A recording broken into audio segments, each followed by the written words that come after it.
Jika A sama dengan min 7/3, B sama dengan 1/4, dan C sama dengan min 2/3, maka A dikurang akar dari B plus C kuadrat sama dengan titik-titik. Oke.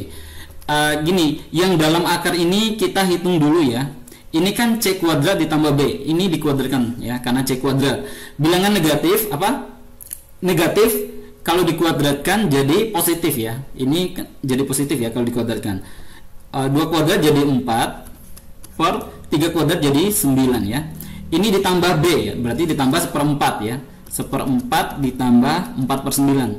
Cara cepatnya gini nih, kali silang aja nih. 9 kali 1 9 ditambah 4 kali 4 16 per perkalian yang bawahnya ya.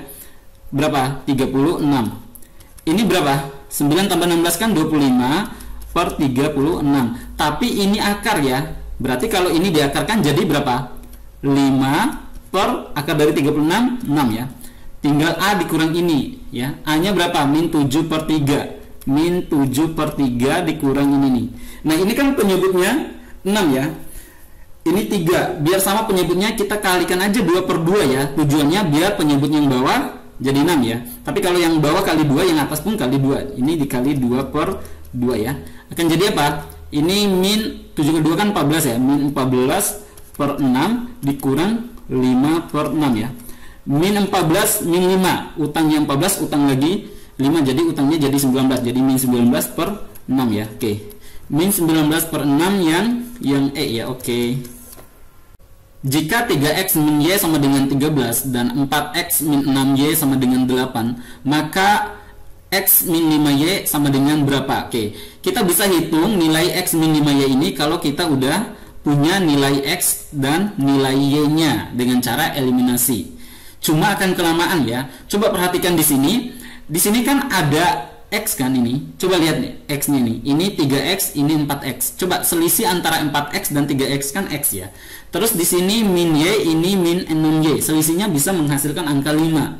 Nah, jadi tinggal selisih aja nih persamaan kedua sama persamaan pertama ya. Ini kan 4x min 6y sama dengan 8. Terus ini 3x min y sama dengan 13 ya. Berarti tinggal kita kurangi nih ya. Kita kurangkan, maksudnya persamaan kedua dikurangin persamaan 1 ya. Coba 4x kurang 3x jadi 1x atau x ya. Min 6y kurang min y. Min ketemu min jadi plus ya, y yang ini ya. Jadi min 6y tambah y ya, atau 1y. Ini kan utangnya 6 tambah 1 berarti utangnya tinggal 5 ya. Jadi min 5y sama dengan ini nih 8 kurang 13. Pasti negatif ya. Selisihnya berapa nih? 5. Karena yang kecil kurang yang besar pasti min ya. Jadi jawabannya adalah min 5 ya. Jadi nggak perlu dieliminasi ya. Oke, jawaban yang tepat adalah yang D.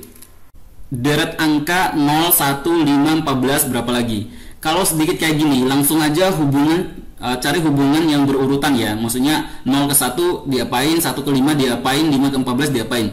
Tapi kalau agak lebih banyak dikit, coba loncat 1. Loncat satunya maksud contohnya 0 ke 5, 5 ke sini nih contohnya. Kalau lebih banyak lagi, coba loncat 2 gitu ya.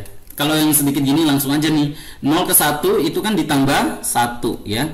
Terus 1 ke 5 ini ditambah 4 ya. Oke, 5 ke 14 ini ditambah 9. Coba penambahannya. Ini 1, 4, 9. Beraturan nggak? Sebenarnya ini beraturan. Ini 1 kuadrat 1, 2 kuadrat 4, 3 kuadrat 9. Berarti harusnya ditambah 4 kuadrat. 4 kuadrat itu berapa? 16. Berarti 14 ditambah 16 harusnya ya. 14 ditambah 16 30. Jadi jawabannya yang tepat adalah yang D. Oke, yang D ya. Coba ini 16, 32, 30, titik-titik, 58, 116. Sebenarnya kuncinya tuh di sini nih, 16 ke 32 terus 58 ke 116. Ini harusnya berpasangan, ini juga berpasangan ya. Jadi ambil 2, ambil 2, ambil 2 ya.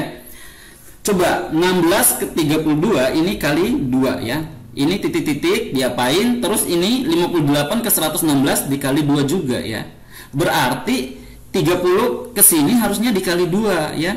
30 dikali 2 60 ya. Sehingga pilihan yang tepat adalah yang C.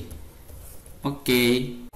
Semua kertas gambar sangat berguna. Sebagian kertas yang sangat berguna harganya murah. Jadi semestanya kita ambil kertas gambar ya. Kertas gambar, cakupan luasnya itu kertas gambar, di mana semua kertas gambar ini semuanya berguna ya. Nah, sebagian yang berguna ini harganya murah. Ini nih yang murah. Tapi nggak semua kertas gambar murah ya. Jadi ada irisannya ini. Artinya sebagian kertas gambar itu murah ya kesimpulannya. Nah, sebagian kertas gambar harganya murah. Oke, yang C ya, oke. Yang C. Nah, langsung baca kalimat soalnya.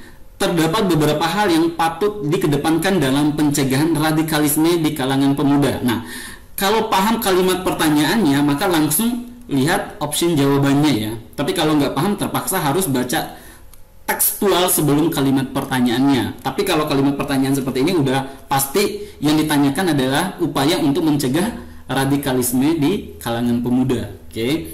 Beberapa hal yang harus dilakukan untuk mencegah beredarnya mencegah paham radikalisme di generasi muda. Yang pertama adalah kita tanamkan pada generasi muda pentingnya nilai kehidupan bangsa ya. Tanamkan nilai kehidupan bangsa, bahwa bangsa Indonesia itu majemuk ya. Yang kedua, tanamkan pentingnya nilai persatuan, tentu persatuan bangsa ya. Terus pentingnya nilai toleransi. Terus harus mengedepankan kepentingan umum di atas kepentingan pribadi ya, kepentingan umum di atas kepentingan pribadi ya, pribadi. Oke, lebih diutamakan kepentingan umum dulu daripada kepentingan pribadi. Terus tanamkan nilai moral bangsa. Terus nilai keagamaan. Oke. Kita cek pilihannya. Memperkuat pendidikan kewarganegaraan mengenai 4 pilar kebangsaan, yaitu Pancasila, Undang-Undang Dasar, NKRI, Bhinneka Tunggal Ika. Ini bagian dari menanamkan nilai kehidupan bangsa ya. Oke, terus mengarahkan pemuda pada aktivitas di bidang seni, budaya maupun olahraga. Ini bagian dari pentingnya nilai persatuan, yaitu dengan diadakannya misalnya pagelaran seni, terus pekan olahraga nasional, di mana tiap-tiap daerah perwakilan di Indonesia akan mengirim wakilnya dalam pekan olahraga nasional. Itu salah satu cara untuk menumbuhkan rasa persatuan bangsa ya. Oke, memberikan pemahaman agama yang damai dan toleran, benar ya, nilai keagamaan. Memberikan keteladanan yang baik, ini salah satu nilai moral bangsa ya, dan toleransi juga ya. Oke, memberikan modal usaha kepada pemuda berprestasi. Nggak ada hubungannya modal usaha dengan upaya untuk mencegah radikalisme. Dengan memberi modal usaha ini hanya berupaya untuk meningkatkan kesejahteraan di bidang ekonomi aja ya. Oke, karena yang ditanyakan kecuali, maka yang tepat adalah yang A. Oke. Langsung baca kalimat pertanyaannya. Hal ini termasuk pada pengamalan sila keberapa Pancasila. Nah, kita langsung baca kalimatnya seperti ini, tapi kita nggak paham. Berarti harus baca nih konteksnya ya, karena belum paham apa sih yang ditanyakan sebenarnya ya. Jadi mau nggak mau harus kita baca tekstual sebelum kalimat pertanyaannya.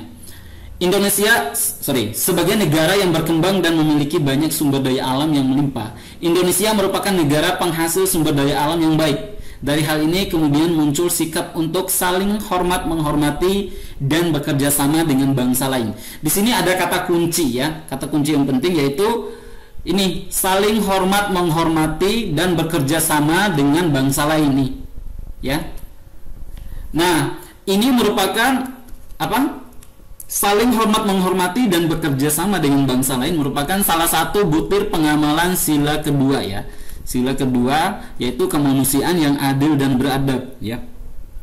Dalam kehidupan berbangsa memang kita membutuhkan bantuan dan kerjasama dengan bangsa lain ya. Walaupun sumber daya alam kita melimpah, tentu pasti kita memiliki kekurangan yang bisa dibantu dan ditutupi oleh bangsa lain. Begitu juga bangsa lain tentu membutuhkan kita ya. Jadi saling membutuhkan ya. Oke, jadi pilihan yang tepat adalah yang B ya. Oke, yang B. Langsung baca kalimat pertanyaannya. Insinyur Soekarno membacakan pembelaannya yang sangat terkenal dengan nama apa? Oke. Kalau belum paham pertanyaannya apa yang dimaksud, terpaksa harus kita baca tekstual sebelum kalimat pertanyaannya. Karena aktivitas politiknya yang dianggap membahayakan pemerintah kolonial Belanda di Indonesia, Insinyur Soekarno ditangkap, kemudian dipenjarakan di Sukamiskin dalam persidangan pada tanggal 18 Agustus 1930. Ini persidangan di Landrat ya. Nah, dalam persidangan ini Insinyur Soekarno membacakan pembelaannya yang disebut dengan yang dikasih nama dengan Indonesia Menggugat ya.